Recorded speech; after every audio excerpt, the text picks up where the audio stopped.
Hey, my name's Darren Aerosmith. I come in here at KWI today to brush up. I got a weld test coming up in a few weeks, and they're on a 4-post, so I just came in, brushed up, trying to stay hot and get ready. And I've welded in a lot of boilers, so I've been in that's not the hard part, but I guess we're gonna see how the stick goes. Stick weld is pretty good. Welded a lot of tubes in tight spots, so it didn't go bad. Start it over here. You can start right here and finish it. Instead of having to deal with that, grab it here and come up.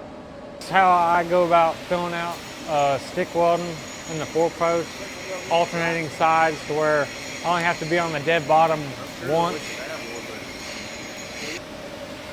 But being able to get as much over here, that way whenever you come with your other hand,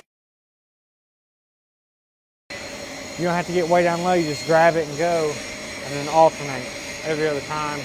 Just trying to save time, helping it flush out evenly. All right, so we're in here for a brush up. We got 2 weeks before we hit this job. It's a specialty company job. So we're welding out some coupons in a 4-post. We're gonna try out the convection box simulator, building some quick connect whips because that company likes quick connect. So we're gonna do that and yeah, just weld out some coupons, get ready for the test. They could be 2 tests, could be 5 tests, could be 6 tests. We don't know yet. So we're just putting together some things that we can.